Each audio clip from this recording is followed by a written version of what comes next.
Well, although I have the appearance of a heroine in tragedy, feeling like I have severe depression, I still don't know why my friends think I'm a very gentle person and start to like me. Yeah, me too! And all my friends think my voice sounds like Natsuki Hanai, and a crazy woman who sounds like Kana Hanazawa wants to eat me. Yeah, me too! Because that crazy woman turned me into a monster, every time I used the power she gave me, my left eye would change. Yeah, me too! Although that power made me experience many terrible things, those experiences made me more mature and cool in the end. Yeah, me too! Fuck, man, can you stop repeating those same words? And what's the difference between you and me anyways? I'm not good at math, especially not what 1000 minus 7 is, and at Parasyte.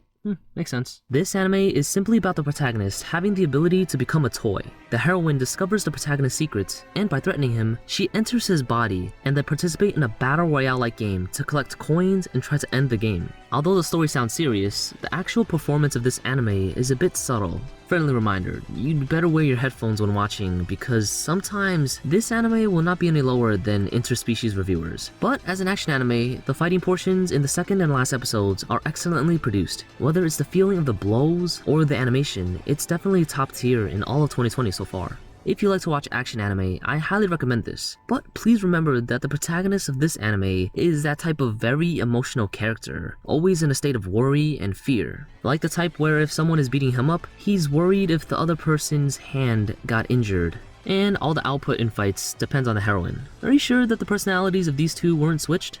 This anime actually was the first anime I watched after reading the ending to the Domestic Girlfriend manga. And at the same time, this anime gave me a strong sense of familiarity and anxiety. The person who the protagonist likes is a high school teacher who looks older than him. Another person who likes the protagonist is a young high school girl who was also a student of that same high school teacher. This caused these uneasy feelings that made my anime watching experience very exciting, like a roller coaster ride. Oh no, please don't confess. No, stop eavesdropping. Oh my god. Okay, I don't care what you're doing, but I beg you to at least lock the door. Please don't open the door. No more car accidents. No more car accidents. No more car accidents! うち来る偶然ですね。何あんたらどういうこと This anime has a special element. That is, 2 of the 4 protagonists are designed as adults who have just entered society after graduating from college, full of that kind of hesitation and anxiety that graduates have, as well as being confused about the future. However, this kind of design will make others think that it's boring. It feels like these 2 people are just there to complain, then be filled with regret every day, and won't even dare to express their real feelings. As a comparison, it makes me like the character Haru more. Compared to other characters, she's full of youth and vitality. She's also the only person in the anime who can really express her thoughts. At the same time, she's also the most pitiful character in this anime. In the first episode, she confessed to the protagonist, and in the next 10 episodes, the protagonist didn't pay much attention to her. All she did was watch the person she liked flirt with her teacher, and every night she would wait at the front door of the protagonist's house, waiting for him to come back. My goodness, this is too miserable. God damn you, author, how ruthless can you be? However, just when I felt that she had completely lost her hope in this relationship, something inexplicable happened. Haru and the protagonist got into a relationship together. At the same time, the teacher and her childhood friend are also in a relationship. Yeah, happy ending! Who am I kidding? Although I am quite satisfied with this ending, it was a bit too sudden.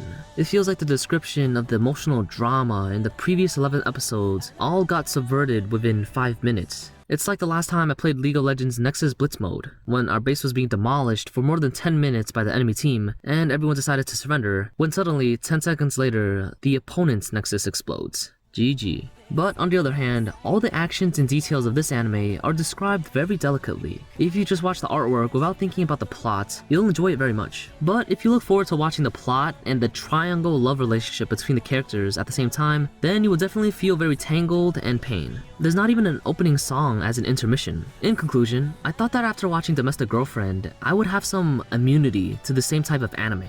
But rather than an immunity, let's just say that my PTSD was triggered. From my perspective, this is a good anime for me, but it also gave me a bad viewing experience. But it seems that Fullmetalalchemist didn't lie to me. According to the Truth of Equivalent Exchange, when I'm suffering from a love anime, there will be another love anime coming to save me. And that love anime is Kaguyasama, Love is War. In a time where ReZero, Sword Art Online, and my youth romantic comedy was postponed to the summer, only this sequel anime still insisted on being broadcasted during the spring. And the final quality of this anime did not disappoint viewers at all. This anime proves that a romantic comedy doesn't need a triangle love relationship, nor does it need anything similar to NTR to be equally exciting. This second season also proves that the success of this work isn't just a result of an ending song. During such a dangerous time, A1 Pictures can still spend a lot of manpower and material resources necessary to produce this anime under the premise of stable updates. This also proves that A1 Pictures loves this work. It seems that in any era, love plus comedy is always a popular element for TV series or for anime. A similar comedy in 2020, there's another anime called Kakushigoto. Unlike Kaguyasama's love comedy, this anime combines comedy and tragedy together. Like a sandwich, the beginning and end of each episode all talk about future plots. The overall tone is more realistic, and everyone looks like they have depression, while the middle part of the sandwich talks about the past. The overall tone is warm and cute. However, the whole work is about the daily lives of the father and daughter. There's no dark and violent plots, nor are there any father-daughter marriage endings like in Bunnydrop. Even the so-called tragedy that may happen in the future is only a foreshadowing of the comedy that will happen in the future. Although some people may think that the ending is a bit cliche, even the author agrees, I think this kind of cliche comedy is more touching than a deliberately created tragedy. Here, let me give you a quote.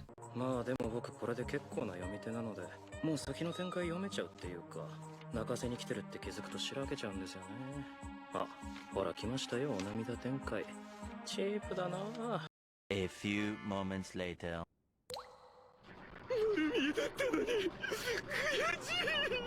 On the other hand, the comedy part of this anime is the same as in its title, Kakushigoto, which has a double meaning of secret and drawing work in Japan. Part of the joke is made up of polyphonic and polysemy words. All of the titles are a tribute to the famous animes of the past, and they contain a lot of Japanese culture. If you don't understand, you don't need to learn Japanese. You just need to find a more powerful subtitle group. Well, that's all the 2020 anime I've seen recently. Of course, 2020 isn't over yet. New anime are constantly appearing, and I haven't seen all the old anime yet. But I'll try to make my first impression of the anime I have seen into a video. I'll try to show you guys the charm of the work and increase the quality of the video while reducing spoilers. See you guys in the next video.